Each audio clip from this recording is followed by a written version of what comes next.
Welcome to the SLTP, aka the Secret Lorcana Testing Podcast. R2 still here, filling in for Dylan. I've got with me to start today Shadox, Fumbles, and Diego. Today's probably going to be a little bit on the quicker side. We're going to be looking over some lists from the second week of LCCC events from this past weekend and some of the upcoming events. There's really no exciting news. Hopefully sometime we hear about when Worlds will be, but there's still nothing out there yet. Right? We're not missing any news. You guys got anything you're hiding, Fumbles? So only thing I know about Worlds is it's happening. It's happening. But in the world, there's other events happening. So we got our Chinese events announced, Japanese events announced. Yeah. Me possibly flying down to Florida for the SSG event in 2 weeks. Which nice. And it's the 15K tournament, right? Yeah. Nice. I just want to play, man. I just want to have a competitive event. Yeah. Well, did you have a competitive event tonight, Fumbles? We play, Ink Thieves played in ICL. I was fortunate enough to get a win. And we're happy with that because I got O2'd the last event. And then Bro Hamilton, the guy who O2'd me in the last ICL event, then DM'd me saying, "Hey, good luck tonight," which is like, I don't know, man. Just a little knife twist, just a little like. Remember who owns you? You know what I mean? No, Did he follow it up with "You're gonna need it"? One of the cooler things was like after the game, so I played Blue Steel against Blue Red. I've actually been struggling with that match for the most part in terms of testing. I know some of our friends have been playing a lot of Blue Red lately, and I've been struggling with it, but other Blue Steel players haven't. So at the end of the day, he didn't land too many coils against me, and so I was able to go wide, and he wasn't playing preps. So I was able to take advantage of that, and he had some pretty slow turns that I was able to swing the momentum. So yeah, Blue Steel's a deck. What version did you play? Scrooges. So 4x Scrooges, 4x Bells, lots of items. And 6 cost Tamatoa put down 2 dimes for me tonight. Nice. 3 dimes, pretty good. We like that. It's hard to lose in that kind of position. Well, since we got Diego here, and he's even the first one on this slide, we're going to hop into our LCCC stuff. So let me share this. I've made a real fancy spreadsheet, or a slideshow, I mean. Showing the best deck first. All right, you guys see this? Yeah, it's not by like color order or anything. It's just by the best. Just by the best. Yeah. Okay. Makes sense. So here we go. So we've got on the left, that was week 1. That's what you opened with, and then this is what you're going to be playing next. Who are you playing?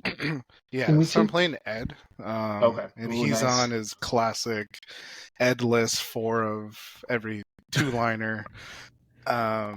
He's playing 4 little Sisu, 4 big Sisu, no B prep, and 4 coils. So it's going to be a tough one on the draw for sure. On the play, I think I could just outrace him, win it that way, and I think it honestly will just come down to who wins the die roll. And going into the match, like the changes that I made, there was a specific pool of people that I'm playing, right? So like the possibility was mainly red blue or blue steel. So I kind of tech to that. So normally I would have Kit, Cloud Kicker in my list, but I was like, probably high probability of doing going against red blue. So I threw in Prince Philip in there, and I didn't tech like crazy hard into any specific matchup, other than Kit was going to be almost a dead card in most of the matchups, so I threw him out. And then I just kind of refined my list overall. So took out the merfolks. I found the Clarabelle package to be just, I didn't get it off. Usually if I'm trying to shift. Okay, so that's what I was going to ask about. If you were gonna see like red blue potentially, I would have felt Clarabelle would have been good, but if she's just underperforming in general. Yeah, like the item removal is nice, but it costs 3 to do that. Yeah. I'd rather just play, 3 lore worth of characters, and just try to race that way. And yeah, other than that, like there's possibility I could have faced blue steel, right? So I went with the high willpower characters, kept the piglets because piglets I could use to just race red blue. Yep.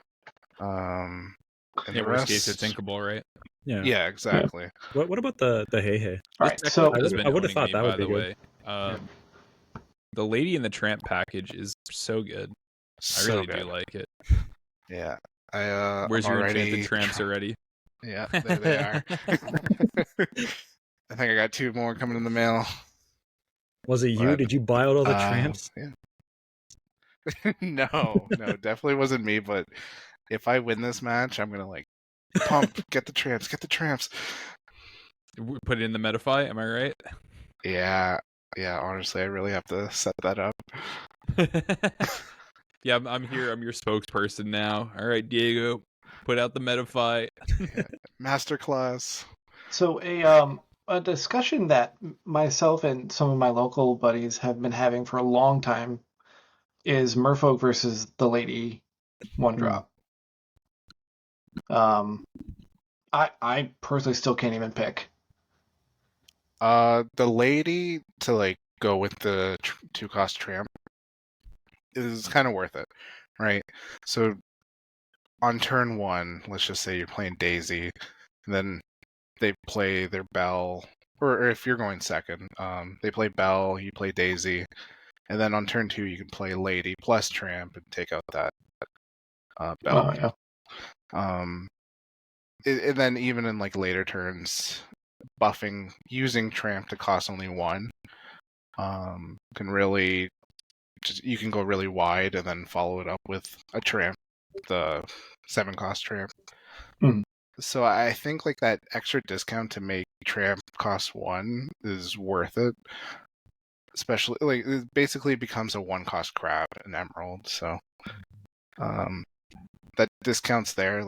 It's very mediocre, the Lady 1-cost, but it's just something that makes the other Tramp really, really good. Yeah, I mean, it's impressive how quick this deck can go, is what I saw. So you open up with the 04, you then play Lady Tramp, then you play Philip plus Daisy, and you have 10 lore on board right there, or something like that. That's pretty. It's pretty crazy, and you just kind of, if you're on the draw, it's so hard to beat this deck. Definitely, and this deck struggles the most when it's on the draw. But yeah, I found that 2-cost Tramp is something that can help with that. Same with the Cricky, just helps take over the board. Oh, Cricky's so good, man. Yeah. Big Cricky fan here, yeah. And I like your week 2 list a lot. The X4s are great. The Cricky. I really like the only thing I wish I could see in this would be Dale, the self-mill one. Yeah. See, I haven't actually tested it myself, but it's hard for me to justify playing 4 ink to just get 1 lore on board. And sort of what Dale does, the Prince does. So it protects, or you're able to quest with everything else. Sure. So the Prince would just be a bodyguard that way, and it's very similar. I mean, I guess the counterpoint there, though, you could use Dale as a way to fight back on the board on the draw, whereas the Prince, you can't kind of do that unless you have an attack power enabler. Yeah, and usually if you do that, you're not questing, right? You're gonna throw in 2 bodies into that's something, because everything is really low strength. Yeah, what's your best thing? A Prince Philip, probably. Yeah, in the early game. Yeah. And then you swing into it, and then you just get go-good for 3, and you're just pissed.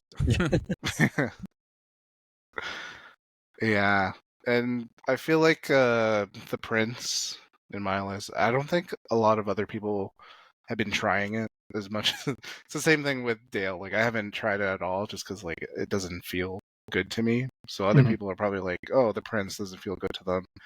I'd love to hear your guys' thoughts if you even tried this, or what do you think the Prince does in this deck? So I've played 2 lists of this variant. One was a little similar to your week 2 list, but it was by Paul from the Was that SSG? Was that the first weekend?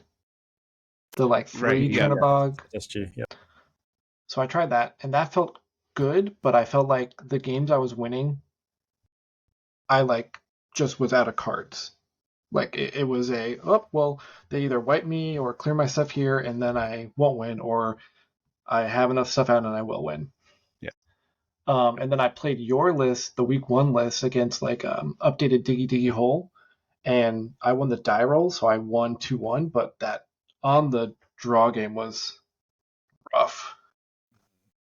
So I think like the thing I think about when I see the prints, I have all the cards next to me. I haven't sleeved it up because I don't really play amber cards. So I'll preface it with that. But I do love the idea that it almost takes 2 characters to take out the prints, and that's enough for you to kind of swing any kind of momentum back in your favor. Like, because like what's the worst thing that happens, right? It gets small C-suit and a bell swings into a character. Like, I'm just trying to think, like, where this goes sideways for you, and if you have to play a Zeus onto that prince, you're losing that game.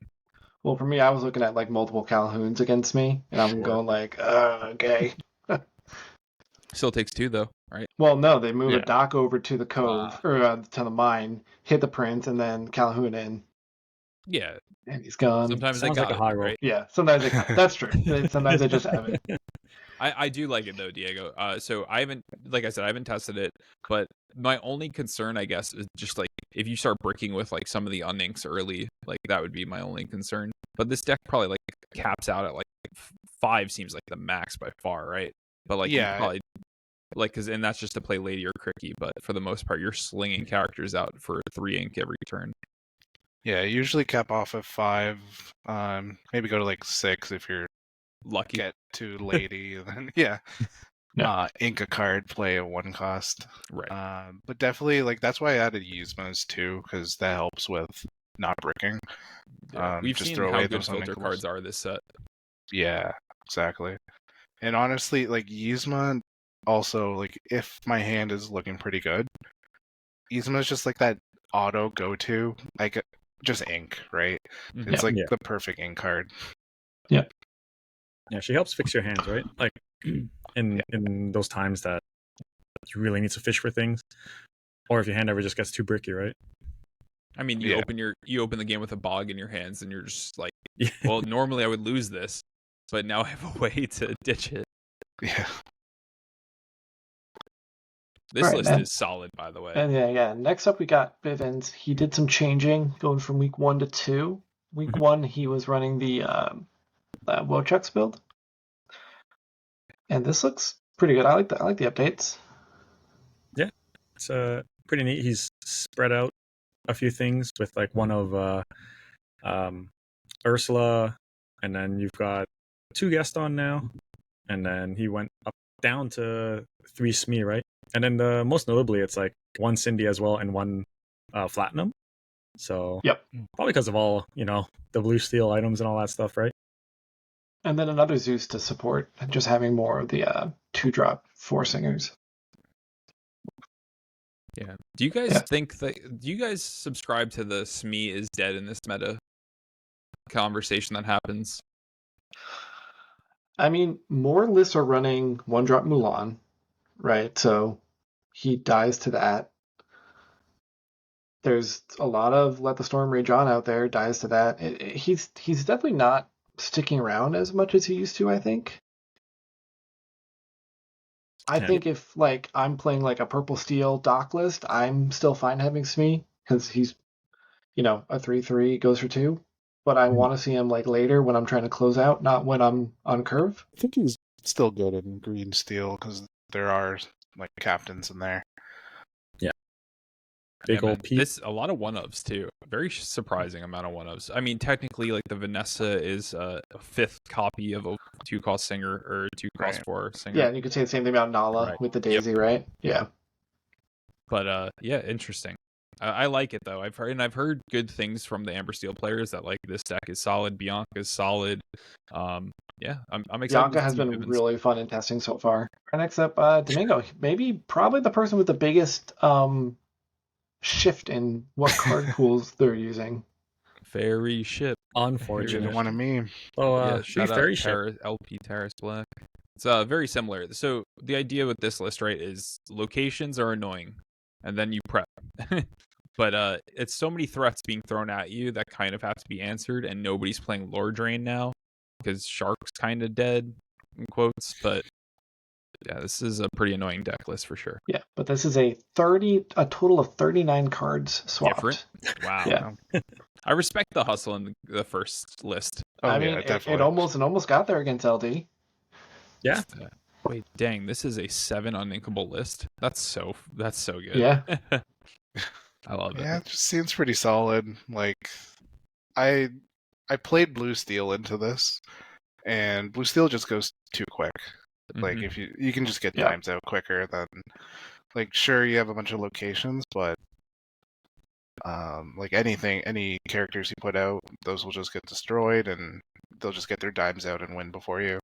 Yeah, I played against a blue, like a set 6 Blue Steel curve who played double mana on me, and I was on like the Scrooge Blue Steel list, and I said, "All right, we'll race.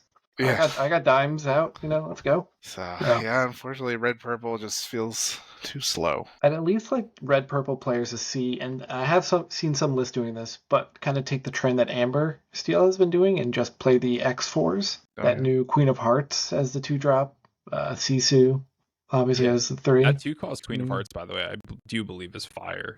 Yeah. Yeah. It's not bad. Yeah. She turns into a 4/4, right? I think. 4/3. She would become a 4/4. So probably Gross. probably she takes, I don't know, what would you kill? You'd kill a with one? Turnabog. You kill. Or I guess you could crab her, kill something, Yeah. and then you're a 3/4 or a 4/1. Yeah, Basically, 4/1, 4/2. downgrade You're, and- you're basically 2 for 1-ing her, though, right? And that's Yeah. like the red purple Yeah. special. All right, next up, Spessy. He stuck with what he said. He's gonna, get that Maleficent one in there. Yeah. He's got Docs in there too now. Yep.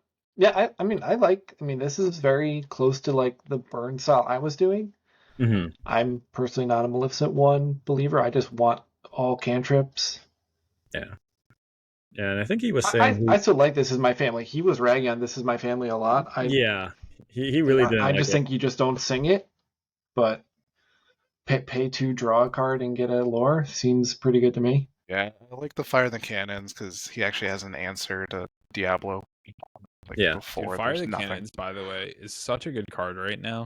Like, even just chucking it out there just to ping anything is just so worth it. Like, swing with Bell, hit Fire the Cannons onto, like, Sisu or something silly. Yeah. I don't know. It's nice to just chuck it out there. Yeah, I don't like that he took out the White Rose though. I feel like you kind of want it in here, just because you're on a more burn game plan. But Well, Right. well, here's the counterpoint though. He doesn't have friends or boss. Like, not a good like follow-up sing if you wanted to leverage as a singer. that's true. But like, I could. I wasn't see it impressed by getting Honey cut, Marin. but Yeah, I haven't been either. But it's all about, like, burn lore, right? So I Yeah. get it, but I don't want to put a 2/2 down for 2. yeah, That's I just way kind of too- like approach this list as like, okay, how much out of pocket burn can I get? And I think you can get, if you include Goat's second amount of the good cards, you can play 40 points of burn. Like, and that's a lot just to kind of just sit there and just do math in your head and go like, okay, if I can draw like the next 2 cards can be at least, 3 burn, Mhm. I can just win if I quest here and do a 2 burn here or something. Yeah. Still Just maximize it that way. looks pretty solid. Then we got Mo Shamblin's list here. This is the list, by the way. I love Take it this away, list, green and I'm blue so guy. happy he cut the Baymaxes. Nah, Baymax has been like so mid to me. See? Yeah, like, because like if you're not shifting him, you're still minusing a card from yourself, and then not to mention like he's only like there's the hero shift deck where like you give him ward and stuff like that, and it's just like cheesy because B preps don't exist right now. So you just pray that those things go well for you. But like at the end of the day, he just hasn't been performing well and almost always breaks your hand.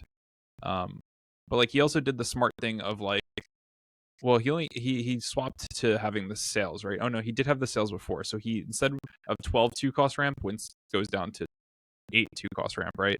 So Mhm. Yeah. And like you just like we found this out really early, is that you just can't be too greedy. Like 10 is the max of 2-cost ramp you could really run, because you're just drawing dead cards for half the game. Yeah, his new list feels like it's a little more grounded in what had worked prior for green-blue control. Yeah. Just and like some of the new tools. We're moving back towards where green-blue was last set. And like the debate between Geyser and Bend is like kind of the thing right now. Right, and that makes sense. You know, you open up a new set, you go, let's put the cool cards in, let's put the new stuff in. And then you go, oh, okay, well, let's play what works. Gladiate also added Under the Sea as well, I think is like a really good addition. Especially if you're playing like Coil. Yeah, no, it's so good, right? I mean, we just saw it tonight in the ICL match, so Purple Steel versus Green Yellow, and like just able to absolutely wipe his entire board, because everybody's playing 3-ish attack characters, right? It's pretty easy to either minus from Kitas or Coils right now. I still wish Coil was at 4, though, and he's already at 62, so he's working the get that green-blue down. travesty that is. It's so hard to stay at 60. It's so hard. It's like with Quill and how far I'll go and Sail, like with all these ways to double ink in a turn, you get 2 Coils out, you could Under the Sea a whole board, you know? Yeah, that'd be good. Yeah, I like the addition of Quill, because you're playing Ink Geyser, like his first list didn't have that, and I'm sure he ran into ink issues after he played it. Yeah. All right, next up we've got, I think we're, Kurt's list. What's the biggest thing that stands out to you guys? Because mine is right away the easiest thing. Crickies and 4 Pete's, man. Yeah. Just slam them find down. them, flatten them. Why are we breaking items, dude? Breaking items is slow. Every time I've seen somebody play Find 'em by Platinum, they lose the game. I think Find 'em Platinum is good, but I think you need Gontu to follow it up, if that makes sense. No, I get what you're saying. Yeah, you break them and then you make them cost more to get back in. Because that's the thing, you break them and they're just bringing them back, right? Yeah, but sometimes it's fine to like break them. My big thing about this is one of the lines I've liked the most in testing Green Steel so far is Lucifer lines of, okay, my opponent played, like I've been discarding them a good amount. My opponent manages to get to like 1 card in hand, and it's, Happy Crab, and they're happy about that. They're like, sweet, I'm gonna play it, and I'm gonna get my 2 popsicles back. And then next turn I go Lucifer, and they just lose all that draw. Yeah. So that's my surprise that he was to cut that. He cut the Lucy's, yeah. Yeah. Well, I think because like at a certain point, right, you just can't play that many 5-cost characters, and on a deck list that really can't afford to like ink sometimes, right? Like this deck can stall out at 3 ink and still be fine. Yep. So. Yeah, and it could also be, and I don't know, I haven't looked at the winners losers bracket exactly to know like which players are where to see who you'd be playing against. Maybe that was also because I mean, Diego, you said something like that. You knew like it's probably this, so I'm gonna tech a little bit more for what's in my pool. It could be that. Yeah, the winners pool, like it was a bit more variety. There was Green Steel, Zach, Amber Steel. While the losers, it was just like mainly Sapphire decks. Yep. Speaking of Sapphire decks. All right, DKP, he's switched a little bit up around on his, not too much. We got 3 Flavershams now, man. Things are changing. Going up. More crabs. Wow. And more crabs to go along with them, yeah. So this is like so interesting to me, as he was somebody who heavily leaned into Shark last set.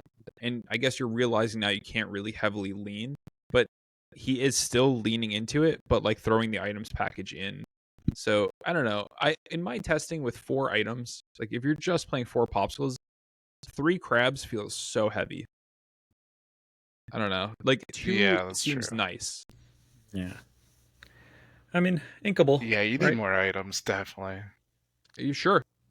But this is like the kind of deck though where like sometimes you're just out of cards, right? Like you're sitting at 3 cards in hand, like or 2 cards in hand the rest of the game, and it's just, oh well, if I top that crab and I have no items, like that's just a dead draw, right? Because I don't really know if I want to throw this down at 6 ink. Yeah, there's a lot of Pete's around, so I'm scared to play Shark right now. I'm okay with that scenario. We got our boy Ed. He's still sticking with a clean 15 by 4, but he switched it up. He is now playing set 7 cards. This list is good. This is a good Yeah. list. I like this list. I'm surprised he didn't play ice blocks because he can't play 4 of them. But this deck would look so good with like 2 ice blocks in there instead of 4 vital spheres. Yeah, I was gonna say just swap this number down a little bit. Then it's not an ed list, so Yeah. you can't do that. Yeah, his list having only 4 songs too is like helps him against discard. Mm-hmm. Yep. Yeah, it's just gonna be super consistent, classic ed. Yeah, I mean, and for Dragon, right? Nobody's expecting Dragon right now, right? Mm-hmm. And then the next 4 comparisons we have are all the Blue Steel boys, and this has been an interesting development on where the Blue Steel lists are going. They all kind of did the same thing, except for Moyen. Okay. So Ryan the Rat, he moved kind of over to like a set 6 curve with updated components. No, shocked. Oswald is dropped. Gasp. Yeah. and the other Scrooge making an appearance. That Scrooge. Scrooge is a house. I like it. Old Scrooge. Yeah. Oh, Yeah. Scrooge. I mean, this looks good. I mean, this is like, we've seen Justin and Harlan put work in with this style list. I ran up against a list like this on Sunday. It was difficult for me to handle. I mean, Alice into Gantu or Alice into Pluto that's a deck. recipe. Yeah. Is cutting the storms, is that worth it, I guess? I feel like because we're just not trying to sing, right? We're trying to get lore. So, Yeah, he's trying to go fast. This is inkable, and these kill like priorities, I guess. But I agree with you. I Right. think Storm Rage On being probably one of the strongest cards in the game, especially when you have a 1-cost singer. It's just I want it in the list. I'd probably would throw it over the Scrooges probably if I'm throwing it on inkable in, but maybe that's just I'd also like to see at least 3 of Heroes. yeah. Yeah, and this is probably could just be another tech to the matchups, right? I Yep. think the Rats and the Losers, so he was probably expecting another Blue Steel or Red Blue, Mhm. and that's probably explains the Gontus too, right? Yeah, Gantu's tough to kill, man. So the thing I've realized with Blue Steel is you run out of strength really quickly. There's a lot of things you need strength for. Gantu That's is like true. one of those, and like Pluto or things like that, All right, next up is Moyen's list. It's been interesting watching Moyen develop his list as it gets, converging closer and closer to what Dave and Justin kind of did. So he's still on Cogsworth. I think But he's at least back. He's at least on Tipo now. I don't know. Where do you guys land yeah. on Cogsworth and Blue Steel at the moment, right? It feels like it's such a good card in the mirror, but like also games go so quickly now that like paying 5 for Cogsworth seems rough. If you're behind especially, but He also added in a pair of Zeus, so I like to see that. Zeus is like It's nice. necessary, right? Yeah, it's just Tipo and Zeus. He cut down a Pete, a Cogsworth, and then the Smee swapped with the Tipo. Yeah. I'm not the hugest Cogsworth fan. It feels like Cogsworth does feel like a very good tech card Mhm. in that when you want him, he's good, and when you don't want him, he's ink. So that's a good thing, I guess. Yeah, like the line of just like playing Cogsworth and then follow it up with Tamatoa, and that won't get Zeus. Might be worth it, and that's probably For sure. I mean, that's what it's for, right? Your Tamatoa sticking is like huge right now. Yeah. I mean, that being said, I've had some games where I play Tamatoa, he gets Zeused, then I play 2 popsicles, then another popsicle, free Scrooge, Yep. another popsicle. Like it. I haven't sleeved up the last cannon, but like maybe I should. Maybe I have a few foils of it, My problem with Last Cannon is that it's still like it costs 1 and you banish it. Right. I don't know. I haven't played any games with it, so maybe I'm just delusional. Same. But it just does not seem. I'd rather it be like Shield maybe, but It's a free pop for shield. That's the only difference I see. let's see. And then we got LD's list, so similar to what the Rat was doing. going back to the Sticky Mickey's back, baby. we got Sticky Mickey. This one has Baymax. He even has the big shift. Oh, shift Mickey. Wild. Yeah. It survives Bell. It survives storms. Those things are pretty strong. Maybe I looked at someone else's list. I thought there was brooms in here too. That's the next one. Artifax has brooms in his. Okay. Yeah. Wow. So I LD guess and Artifax, similar lists. Yeah. Interesting. Big Mickey doesn't get the broom The benefit. effect? Yeah, that's yeah, but I mean, let's just go to it now. Oh, he does have one Mickey. Okay, yeah. One Okay. Mickey broom. 3 brooms. 1 Yeah, Chenpo. 3 brooms.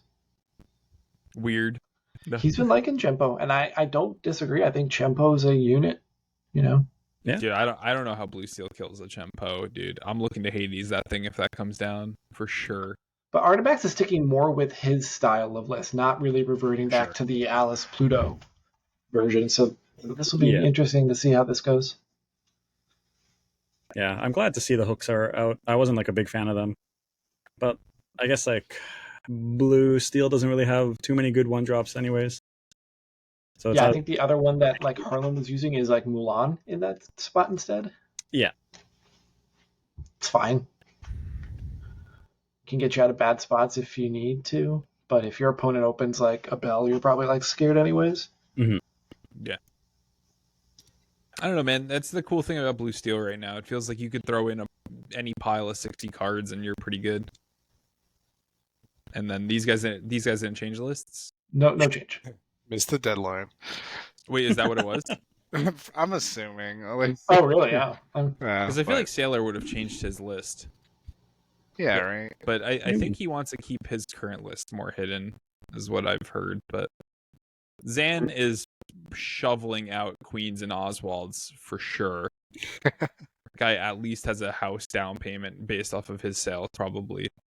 And Man. So I'm not gonna start. Zan is a great player, and has a much higher pedigree of success than what I have, and by far. That being said, I think that Oswald Queen's list is horrible.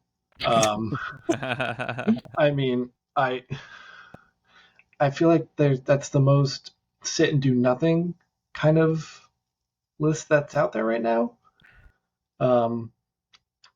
But I will say I played against it once, so very small sample size. But I played but Justin and Dave's Blue Steel list at a Winnabox this past Sunday with my local store. There's some heavy hitters there. We got a bunch of day 2 players there, including myself, and the day went pretty well for me. I saw some mirrors, mostly in ink combinations, not exact. Like it was most people were still playing like Oswald stuff. There were a few Oswald Queen players, but I won a box. I played against the Oswald Queen list in top 4. I think my opponent got 4 lore both games, and I won them both on the draw. I don't know. He got out a dime game 1 on turn 3, and I'm like, oh shit, Oswald did his thing, and then the only thing he used his dime for was to get a free Scrooge out. I've done that before. Unfortunate. Yeah, man. I don't know. I've played way too much of the items builds. I haven't played with the Queen, so take that with what you will. But man, I just can't stand items lists at all. Yep. I like control cards, not sit and do nothing cards. Well, because we had been testing early on in the set, because we thought Red Blue was going to be like dominant, and that it was going to be the workshop version. It was just going to be like this flood. So then one of my buddies, who's a Blue Steel player, was like, "Oh, what if we just play workshop in Blue Steel?" So we played some games, and he just kind of sat there doing stuff. And this is when I was testing out my purple steel burn list, and I was just sitting there going like Just, math like, in my head, smoking. going like, "All right, how do I get to 20? Oh, okay, I did it." Yeah. Speaking of losing games really quickly, I'm also gonna have to hop off. So I'll talk to you guys later. Yeah, man. Thanks for dropping by and hanging with us. Absolutely. You have a great night. Diego, good luck in your LCCC games. Thank you. Yeah, it'll be tomorrow, so hopefully you guys can check it Can't out. wait to watch. Yeah, tomorrow. Who are you playing? Playing Ed. At right. You said that. Yeah, that should be 11 good. That'll be p.m. fun. Eastern. Yeah. We're at We'll be the Discord's going to have to take up sides. yeah. Yeah, like I Get said. shirts made. Team Diego. Team Ed. We'll talk to each other if you wear the wrong shirt. Yeah, SLTC Civil War incoming. Yeah. Civil War. Yeah, no, it should be a good one. And like the whole format of the tournament is just if you lose two, you're out, right? Like so this is do or die, this one. But and first week was kind of like a wash. Like everybody submitted their list the day after the cards were released. That's why everybody has a jank list. So yeah, like it would have been nice to do more weeks if we could, but I'll try to win this one and just climb back. You playing any events this past weekend? Yeah, me and Josh actually played in one. Went to a double case tournament. I faced Josh in round one. Yeah, unfortunately. I won the die roll, so that helped, and I beat him 2-1. I was on my Amber Emerald list with the same that I'm playing in week 2, except -4 Prince Phillips and +4 Cloud Kicker. And pretty much, yeah, Josh was on Green Steel. First game, I did Daisy stuff, just won it. Game 2, he opened Diablo and won it that way. I didn't get a kit to bounce it. And then game 3, like both of us had just trash hands. Like I missed it was horrible. I missed turn 1. I missed turn 1 on my 15 1-cost card deck. And so Josh also missed turn 1, but that's more likely with only 4 Diablos. And then turn 2, I go, Ursula, let's see your hand. And I'm like, it was like Prince John, and like I took out a spell and just like nothing else. And my hand was like Ursula, Kit, Rapunzel, and just all these high cost cards. So we kind of went the distance, but once I got one Rapunzel live, it was like snowball from there. Yeah. It was so annoying too, because eventually you top deck the Prince, and he sat there for like forever. And then I knew for sure you had a Rapunzel, but I couldn't deal with the Prince anyways, because it's just John's on board. I'm like, what am I going to do? One here, one there? Yeah. And you even had like Gizmo out, which has 4 strength. And I have the Prince there, just like, I'm like, are you going to swing into it? Like, or are you going to take out anything? Because I'm just going to draw 3 here if you do. So yeah, it was very much like, there was a bit of a stalemate, and then I just quested for like 9 one turn, and then the rest the next. But yeah, that was game 1 or match 1, and then the next one I was against Blue Steel. I won 2-0, won the die roll also. It was against the more like Kiwi version with Docs. And that was like very similar. Like I got Prince out. They had like Lawrence, and it's like I quest with Piglet or a Daisy, and it's like, okay, go ahead, take this out, but you're gonna risk me drawing 3 if I swing in with a Prince and heal it with Rapunzel. And once you draw that 3, it's like I have enough gas to do that second wave of just like enough characters to quest out from there. Is this the event at Le Griffin? No. Or is this a different one? Okay. Different one. I'm trying to find, is this on Index? Probably not. Probably I feel not. like our Canadian tournaments never they make probably it to ignore all these Index. Canadian tournaments. Yeah. I mean, but isn't Inkdex like a self-reporting tool? Yeah. Also, nobody reports him. Okay, so nobody reports him. We did have some good players there. Like we had Pandanomium Heart, Dale was there, Blaze and Asian. Yeah, I saw the picture. Yeah, it's a good crew turnout. Yeah. But yeah, it was really good. And then I won that 1-2-0, and the next one I was against Blaze and Asian.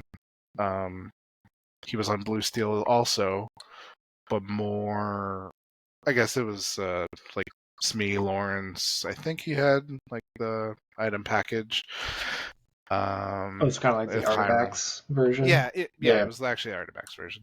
I won 2-0 also, and once again, like the Prince was like MVP there, where it was like there was multiple turns where he could just quest out, but he risked me having a Rapunzel.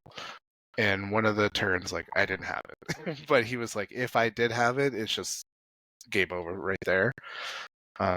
So, yeah, that worked out for me. Then I ID'd the next two after that, and we split top 8. Any tournament for you? Just that winner box that I won on Sunday. We've got my local team. We're doing like a in-house hangout on Sunday, so we're going to practice because we have a 1K a week from this Saturday. Oh, nice. We've got so since I'm in New Hampshire, there's a lot of states nearby. So we've been trying to drum up a lot of people. Like we got people coming from Vermont, from Maine, up from Massachusetts. So Nice. hopefully we get a good turnout.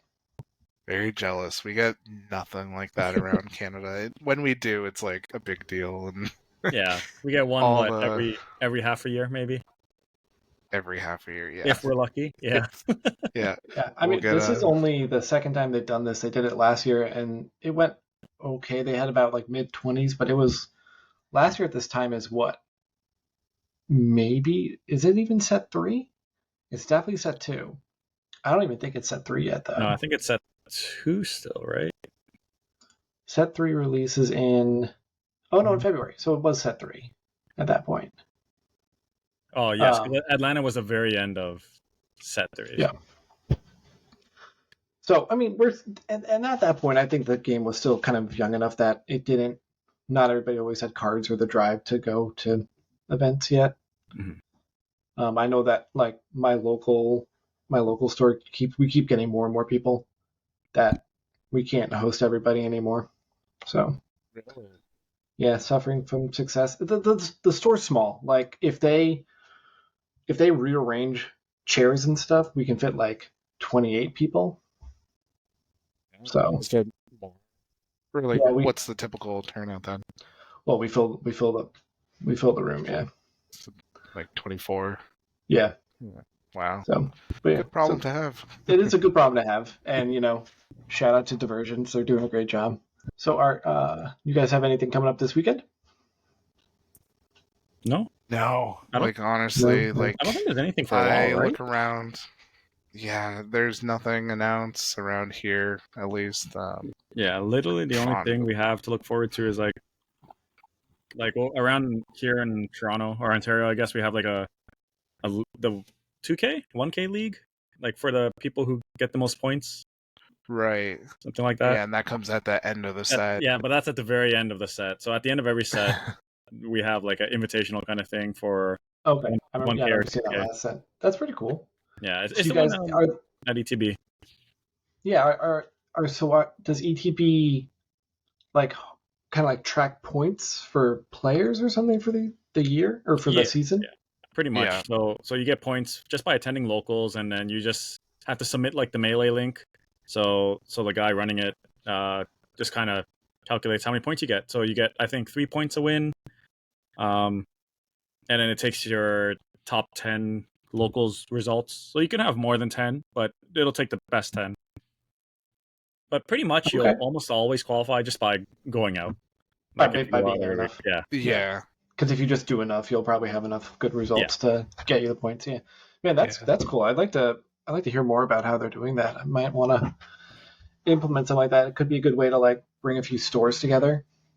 Yeah, It's a lot of admin work, but we can definitely connect you with the guy that organizes it all. And last set or season, I qualified simply just by going to like the main tournaments. I don't really go out to the league too much. But there was other tournaments as well. Yeah, go to like the winner boxes and winner cases and stuff like that. Yeah, place well, and then you get enough points. Yeah, especially at those ones. It's like since it's based on your wins, it's like tournaments with more rounds. Obviously, you get more points, right? So that's why. Yeah. Well, what about would you guys come down to Hartford for the SCG Com? Think about it. How far of a drive is that? Probably good amount. But it's also during set champ time, so that's kind of a bummer. Oh, I can't pass up on my heroes, you know. I mean, my LGS literally is gonna have to have theirs on the weekend that it is, just because of scheduling, which is a bummer. But I really want to go to the convention and hope to get some other people. Yeah, I guess like Josh and I and a bunch of other Canadians, we're looking to do like a road trip down to Toledo, Ohio. Oh, nice. There's going to be a 5K there in June at the Toledo Game Room. Alex Wolf, he's somebody that I faced in Toronto. He messaged me about it and said they're running like a big tournament. It was going to be their first one that they do. And yeah, probably like it feels good going to do like a little road trip out to play a 5K. I'm sure we're all craving something. We're really starved over here. So. I mean, we're getting what, 2 months away from when we would have expected the DLC cycle to start back up again, and it's clearly not going to start back up again. Yeah. So, not that it's not going to start up again at some point, but it's not going to do the same cadence that we had last year. Yeah. But they're doing a lot of like rehiring there and stuff. Yeah. And so. I mean, kind of similar to what my LGS is going through, like suffering from success. I mean, you could probably play the bad guy and be like, well, they should have known that it was going to be this big. It's a Disney IP. Everyone would have loved it. They should have had these people hired. But I don't know. I still think the DLCs went really well last year. Every single one got better. It's a bummer that they're delayed, but, get the right people in charge. Get the right people hired. Make it awesome. I know that one of the, maybe not major complaints, but I think a common comment across them was that the DLCs didn't really always feel as Disney about them. They were more like just it's just a card game convention, not a Disney convention that has a card game at it. And I think that could appeal to more people if it had more Disney flair. That's true, because I think they were trying to plan to do those. I forget what they were called, like Disney Quest or something. Oh yeah, like a whole separate convention for casuals. And I guess we'll hear about Quest when we hear about the next DLC cycle, maybe. Maybe. It would be great to mix the two somehow. Have a cosplay contest. Yeah, exactly. These, because I guess the only issue would be that would require a lot more admin work or staff and stuff like that. And I mean, judges are already kind of stretched thin too, right? So, but I think it's kind of a different amount though. It is, but it's still resources they have to pay, right? Someone they're not going to have resources. Free. Yeah. Right. Yes, resources. Yes, but not have judges do it. Yeah. Right, but it's kind of but it's kind of the people who I don't know what's the example. I can't remember the example, but it's when something's bad, it's the developers aren't the ones in charge of that. They're the ones doing this and that. It's okay, well, yeah, if Ravensburger can tap into some of their Disney resources more, maybe there is I don't know, maybe there's some the princesses at Disneyland or Disney World, maybe there's a program of a stepping stone that they can attend other events. I know that, so in my local theater scene, they did Little Mermaid a few years back, and it was a professionally hired from Disney Ariel, a legitimate person who was traveling the country, and she did ours for a little bit and then went to another one or something. So those kind of people exist. Get something like that or whatever. Yeah, the tickets sell, cool. Right? Yeah. Every DLC sold out. And I think if you just incorporate something else that would get a different audience there, it would sell too. So. Yeah. I mean obviously, space can be an issue, though. Yeah. Right. Yeah. So. Yeah. But you could open it up more so it's like, competitors can still get in and play, but there's more stuff for the other people. Mm-hmm. Like, because I think Lorcana, like, I know that we come to it from like a very competitive standpoint, but I think Lorcana encompasses a much wider type of player than other card games traditionally have. The villainous players, we got to do something for them.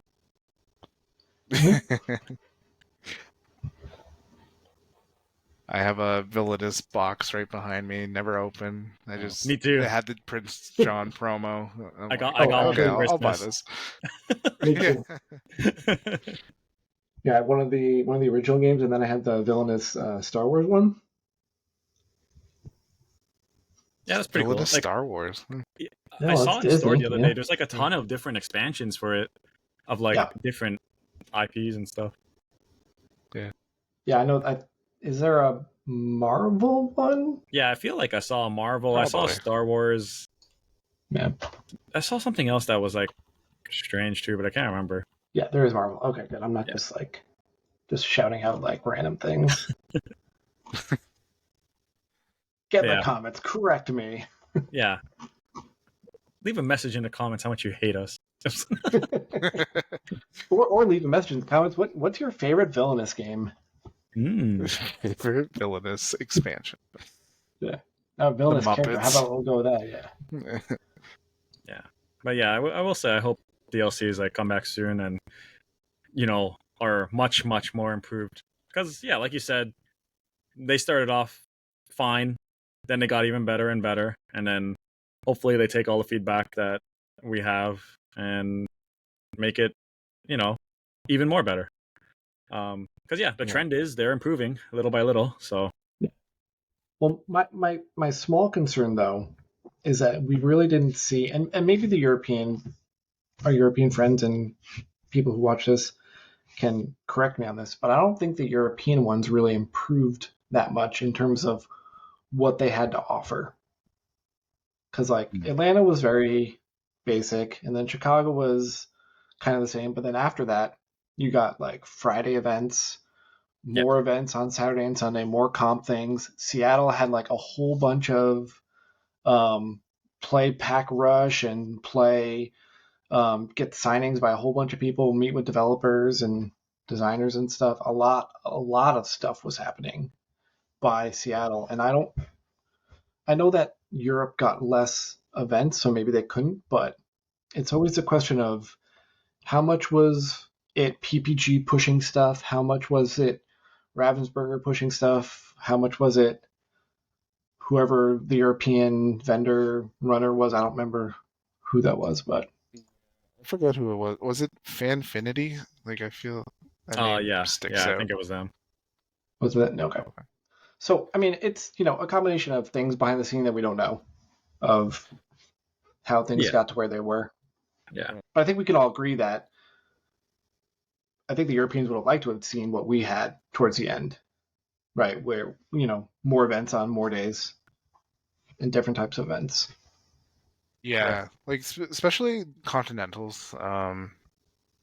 That for NA, like from what I heard, they went like full out compared to EU. Like there was no side events at the EU event. There was side events, but there was no vendors. No vendors. Okay. Oh, right. And and then because of that, we didn't think there'd be vendors for the NA one, but then there were. Yeah. And it was like, oh, okay. So, yeah. Interesting, I guess. I will say Continentals was slightly worse than like Seattle, for example. In terms of side events only. Like obviously the venue was like amazing and all that, and there was like a ton of artist signings, and Mickey was there. How can you go wrong with that? But but yeah, in terms of side events, it was like lackluster, right? Was PPG involved in Continentals, or was that just Ravensburger alone? I was PPG as well. That's a good question. I think it's PPG. Oh, it was? Okay. Yeah, just the structure of the side events were different, I guess, right? Because a lot of them, it was just you get your participation, Cusco or Baymax, then you're just getting one pack per win. Exactly. It was very like pointless to win. Like, yeah, and I had heard stories that people were just kind of showing up at tables, like for side events that maybe they weren't even part of, and just been sitting down and hoping no one would show up, and then they would just get a promo card and leave. Wow, yeah, that makes sense. Probably happened. Because, yeah, like, I was there for a sealed event. I show up and I'm like, I get my packs.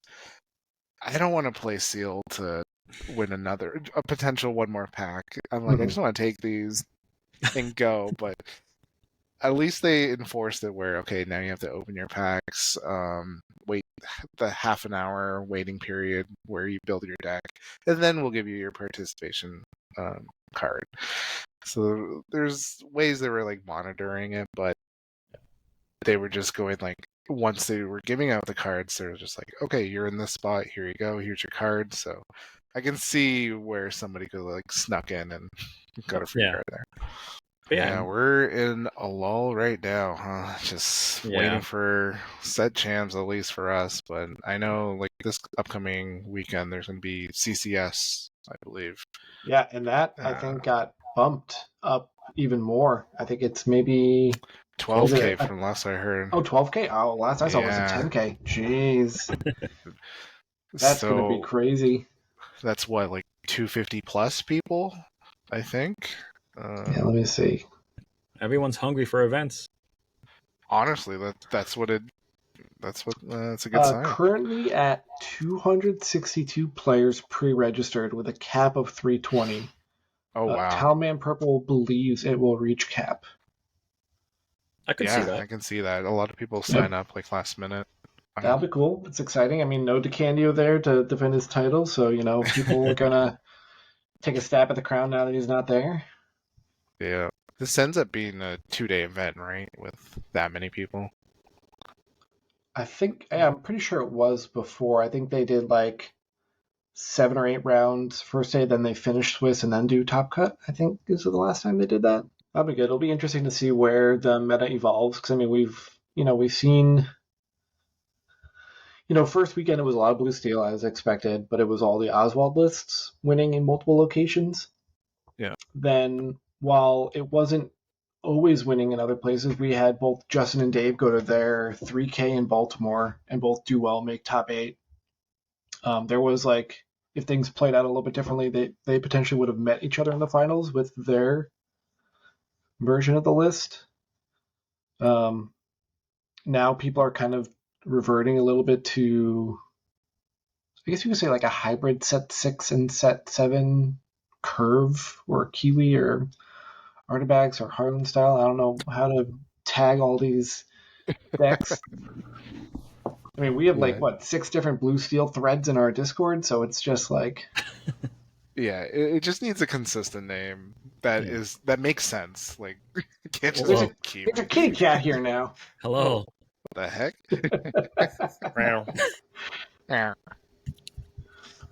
Yeah, what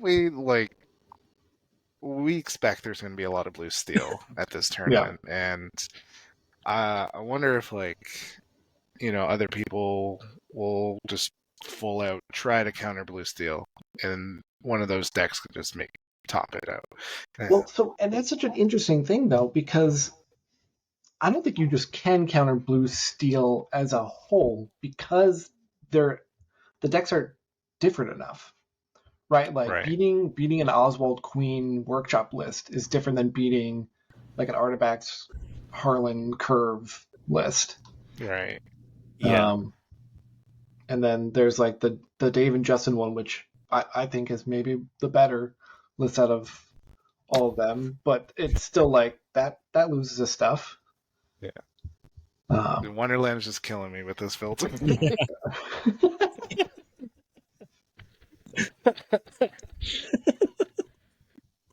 How's it going, Wonder? Are you just coming from ICL? Yeah, and then an after show for a little bit where I rediscovered how I used to use this when I streamed Pixelborn back in the day. And my old camera stuttered, so I had to stop using it. But my new camera kind of keeps it for a while. But like if I scratch my face, sometimes it like breaks it, and you'll just notice his face like snap forward really quickly and stare off into nowhere. It's like when it breaks it. This is amazing. I hope for those audio only listeners, they go and tune into the video at this point to see this amazing cat with us. Yeah. It can turn into a samurai too. A samurai pizza cat. Oh, there you go. So, Luke, did you play in any events this weekend? No, I was lazy. I just watched all the events. You got They're all anything far this- away. You got anything this upcoming weekend? I'm going to be casting the CCS Nice. on the 20 lore thing. I'm going to be on Katie's channel as well as the mainstream, jumping back and forth. All right, so we'll plug that. Go to the 20 lore mainstream, and then what's Katie's? Is it just Katie, like the lore master, lore keeper? Lore keeper. Yeah, I caught some of her stream from the Hunter Burton Memorial this past weekend. Yep. I was think dashing, the Zan Oswald list, but I tuned into watching him smoke somebody with it, so I don't know. Well, if you like watching the Zan list, that is what Katie's going to be streaming all day. It's like, I think Zan is the featured player. I think I could be wrong. I might be leaking information. Who knows? They didn't tell me not to say anything. So here, Crazy Cat does what it wants. But so he's the featured player. So Katie's just going to watch that. So maybe she'll be a pro afterwards. That'd be cool. Let's see on action some more. Let's see. I mean that covers everything from the pieces I had. Luke, you got any cool things you want to talk about? Probably, but I forgot. The cat's throwing me off just as much as it's throwing you off. Did you watch the last round of the ICL? Was won by Discard. I did watch that as a fellow Discard enjoyer. It was bittersweet to watch my team take a loss there, but also nice to watch Discard win. Yeah. I know Diego and I hold that list in high regards. Yeah. It's good to see. New to that list? I didn't see anything new in that one that was being played. It seemed pretty stock. I've tampered a little with the discard list. I threw in the big tramp in there, just as an extra way to filter the cards that you'll want to see at the right time. But yeah, you just need to make sure you have enough characters on board. But it can also cost it costs 7, and it can almost sing under the sea by itself. I mean, I guess we don't really need new cards. This was Sorry, I'm going to scroll for a second. How many players was this? 128 players online event over in Germany. That Bennett won with this beautiful list. There, I sent it to R2 as well as Josh. I sent it to both. Okay, I'll bring that up after. But that's the list that Joshua played tonight. Yeah, I mean, this is like a lot of like what we were playing in set 4, right? Yeah, I don't even think a good match is. I mean, that was a Chris Anderson fan. Chris Anderson was very much on strike for a while. The card it looks so good. It just never plays. Yeah, this is good as you want it to. This doesn't have anything new, right? Not even nothing. 5 or 6. Set 4 deck. Love the list. I mean, there was a period of time where I was like, all right, if blue is going to be a thing, maybe we go back to this. Pete be damned, just make them have no hand. I don't know. Yeah, Pete just kind of ruins this deck alone, so it's like that's why it lost its popularity. But honestly, yeah, they have to be careful if they're printing new cards too. That would help this. Like this is already kind of as good as it's going to be. Like you would need to print like more discard draw card kind of cards, and yeah, this is it's pretty solid if you don't see Pete. Pete just is so good against these decks. Wow, destroys it. It's like when I play airfoil decks, it's like, how dare you play that, Pete? Oh, and a snake to go? Ugh. Yeah. So yeah, Heffalump is only the only set 6 card. Yeah, the Sir Hiss is a little interesting. I mean, he was stable back in set 4. I mean, is he better than Go-Go? Yes, because he can trade a Diablo Cove. I guess there's been an uptick of Emerald Steel. Well, this list kind of really didn't see much iteration during set 5, right? Because that's when Go-Go came out. Or was that 6? Man, I'm just getting all this. I think it was 6. Okay. Don't quote.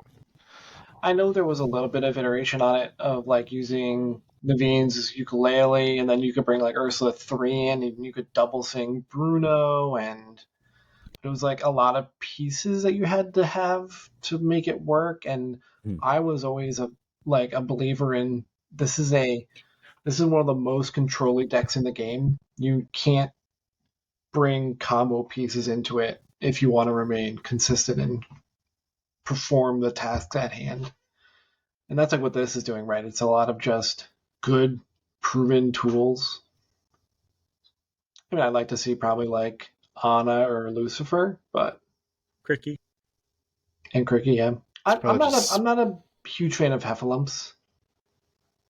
I actually was kind of impressed with it in, I think it was the Hunter event.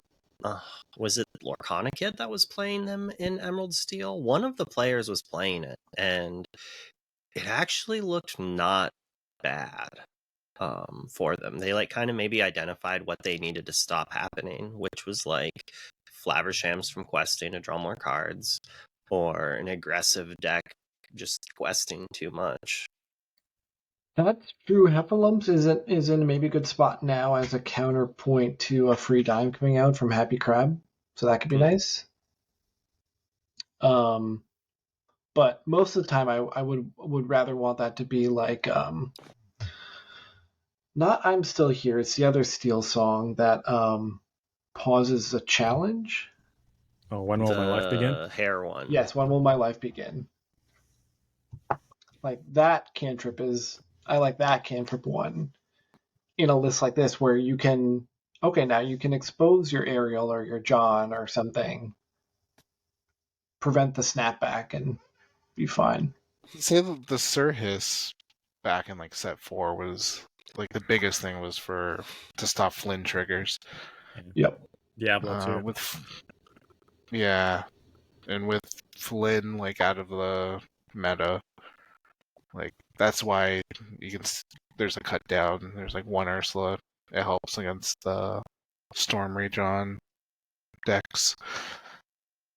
Well, we had Rob Serp was playing a list like this, and he kind of moved over since he cut a lot of Sir Hisses out of it and was running more Ursulas than that. Now you can start potentially including like Rapunzel's as another draw avenue for it again. Yeah, it's possible. Actually, is his list on Inkdex? It might be. Josh, vamp for a second. Yep. Yellow green. Cool deck. Doesn't need new cards. Cheap deck. Here we go. There we go. Perfect. Good job vamping it. Here's the Lyle is a nice touch. Diego loves Lyle. How many boxes behind you are filled with Lyles? All of them. And you have like a Lyle investment, a bunch of Lyles and Lyles. Lucifers, probably. Yeah. To the moon. What's How Lyle many did you buy? now? Like $1.30 for foil one. I think Regulars I have like are like 50. 30 cents. 30, You 50 foil Lyles? No, regular. I wish I had the foils. But yeah, I mean, you got like Ursula and Lyle, and then you can like push your opponent into like a Rapunzel trap. It's pretty nice. I miss seeing paint in here. I guess that's my only concern, is that there's too much maybe dropped to support the other cards. But I was always a huge paint fan. That card saved me so many times in so many spots. Yeah. Painting the roses red. We're painting the roses red. Do do do do do do. Good kitty. Yeah, your welcome is like, as a 4 of, is a little wild. It can backfire too much. Yeah, but I like this idea. I'll probably at some point bring it out, and all my locals are going to be upset about it because they didn't like playing against it back in that set either. It's like not only do they discard, but you banish all of their characters. Yeah. All the things social players love at League Night. Yeah. I don't know. I still remember it. So it was like, it was before my guide came out and before like the list really took off. Like it was still kind of in the middle of set 4. One player I knew who, he has a pretty good history with card games and knows his way around a lot of different decks. He brought it to a local and he was playing it, and I'm like, oh, cool, you're playing that? Yeah, we're testing out. I think at the time we were testing out Sir Hiss in it. Like it hadn't been like, this is how like far back it was. Yeah, it wasn't like a stock part of it yet. I was like, yeah, we're trying this, we're trying that. He's like, oh, okay, cool. I'll give this a try and see how it goes.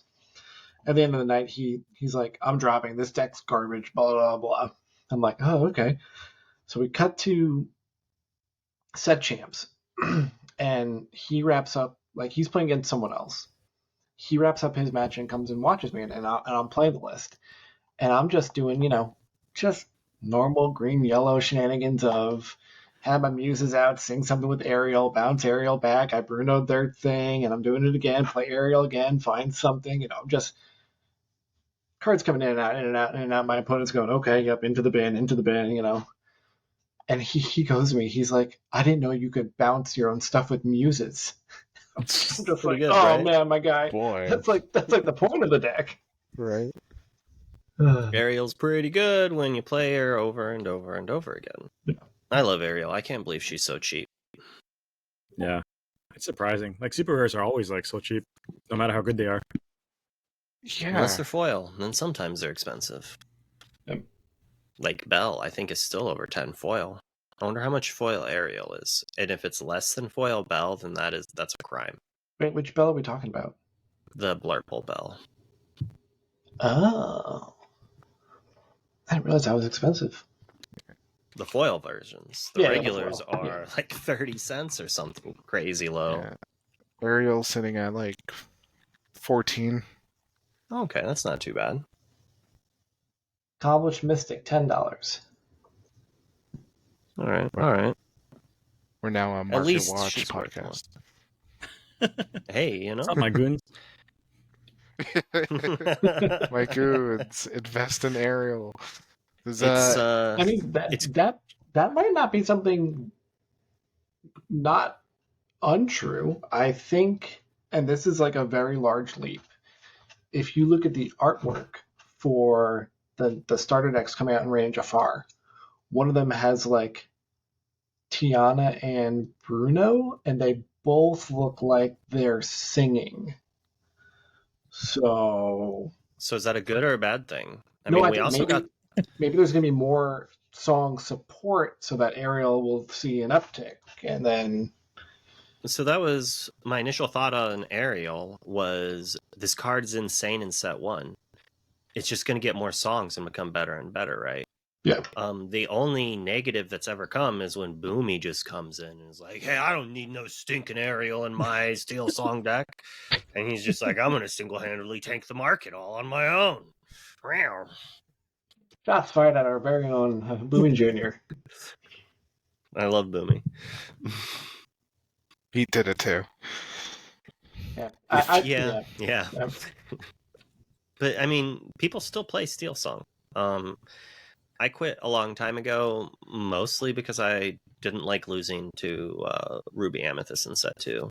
My mouth is... There we go. I thought you were going to say yourself, because the deck just always bricks for me. I always draw like 3 whole new worlds in an opening hand. That does happen. Those are the hard games, when you actually have to play the game. Because otherwise, it's normally just like, bloop, bloop, bloop, new hand, bloop, bloop, bloop, new hand, bloop, bloop, bloop, game over. Yeah, so we look at song count just in the tank, starting with Shimmering Skies. I think this set was kind of an anomaly too because it was just so many characters because of the Duel Link stuff. Yeah, I think it was a bit off. Which then, yeah, well, and that will beg the question: what's the next one look like? How hard are they going to continue going with Duel Links? Are we going to get a ton more Vanish stuff or illusions? Because I thought I was kind of underwhelmed by the amount of illusions they had, because that Jafar was one of the earliest leaked things, and then it's like Jafar the first himself, leaked card was the bird, right? Raja, Or, no, it was Cobra, Iago, and Bolt can banish illusions, and that's like it for the illusions. Yeah, it makes sense. They'll add more because it's Jafar expansion, Right? Yeah. Do you want? Would you like there to be some sort of like target character becomes an illusion until the start of your next turn, or the end of your next turn? Give a whole turn and a half cycle, because illusion doesn't matter on their turn, right? But give you another turn to maybe target it. I don't know. It's kind of like, or maybe a card that just gives all of your characters illusion, but which is a negative. But if you have Jafar, it's a positive. It's just Jafar, it's positive. Yeah. Right. Like, we need something to do it, but I know the game doesn't like tokens, right? And the easiest way would be like put an illusion token on target character. So it'd be a great way to maybe introduce token features of sorts, or make illusion tokens. I don't know how I feel about tokens. What are your thoughts? I could see them coming into the game eventually. I don't know about yet though. But I think we are for a new mechanic. Oh, I guess we got like illusion sort of. Yeah, illusions was if barely. The tagline for this set was something about like you'll learn something new or whatever, and if illusions were the new thing, I was kind of a little underwhelmed by the new mechanic we were given. But going back to your token question, I think I want to see tokens. But I think tokens might kind of Magic. Go against one of the core principles that Ravensburger keeps to this game, is keeping it easily accessible game to play. And as soon as you start adding tokens and stuff like that, it kind of gets a little bit maybe too much for a casual to just step into a store, get a deck, and play, because now you have like... Pokemon kind of has tokens. They have like half tokens, right? They have they have the tokens you put on things, right? Like, don't you put like sleep tokens or something? Like, they come with little tokens. Some of the boxes do, I assume, like for status effects. Okay. Yeah, status effects stuff. Yeah. So like maybe we could, like, that would work for illusions. Like if they added tokens you put on characters, that would also give you something to do with the token cards that are storybook cards and all sorts of things. Which, on that note, I've been trying to gather all of the number 20s because they make really cool looking green inkwell tokens. Yeah, they are cool. There's also a theory floating around that since we didn't get an Arcasia card for herself because she's a Illuminaire, that maybe there's something like Planeswalkers coming, like that she will be a playable card, but it'll be a new type of card. So then we'd get the no-named characters from the animation, or do they have names as well? I mean, those just might be us though, and maybe not. But like maybe if we meet other like Illuminaires, we can have them assist us in that have the spark conquest or whatever, you know. Fighting Jafar, or maybe that'll just be something in Reign of Jafar. Maybe that's the Reign of Jafar or whatever it's called. Maybe you play alongside of her to fight Jafar, and that could just be the single player experience. I can't wait to see thing. I can't wait to see the cards they make for that. I think out of the Ursula one, I picked out 4 or 5 that I'm like, maybe this is fair in Cube. It's hard to say. Like, one of them is like a 2-cost, deal a damage to anything and ink it. So it's like a 1 jump ahead that doesn't mill your deck, that also deals a random 1 damage. Like, that's pretty good, right? That's pretty good. I think that might be too good. I don't know. Like, just a little, yeah. Nice Maleficent. That creeps a little. Yeah, just a little. Yeah. Anything else? I think that's it. Yeah, I think that's everything on my docket. You know, thanks for coming, everyone. Diego, thanks for stopping by, and good luck in your match. It's tomorrow, right? Do we have a time for that to plug? Yeah, 11 p.m. on March 20th. It's against Ed. I will win the die roll, and I will beat him 2-1. Is that heard Eastern? it here now. Is that Eastern time? What time zone? Yeah, sorry, 11 p.m. Eastern, 8 p.m. Nice. Pacific. We don't know who's casting that yet, do we? No. Are you involved on that, Wonder? I am a caster in the LCCC. So I get to see the fun, the special tabs on the Pixel Born Oh server. my gosh, the cat's so big in this viewpoint right now. So we don't know where it will be broadcast yet, but that it will be broadcast. So I mean, go and check all the normal spots. Go check Spessy stream, Wonderland stream, Meyer Madness. Earl does it sometimes Garrick, as well. Earl, JDZ. JDZ. It'll be on one of those. It's somewhere. PM. You'll find it. Ed versus Diego, Battle of the Titans. Two DLC winners fighting for honor and glory. I've lost to the only other DLC winner I played, which was Ed. I'll get your revenge. Don't you worry. I did beat Zan in one fun game of testing we played, but I don't think that really counts. Yeah, thanks for having me. This was fun. Stopping in. Good night, little kitties. Yeah. Thanks for joining, and have a good one. See you guys.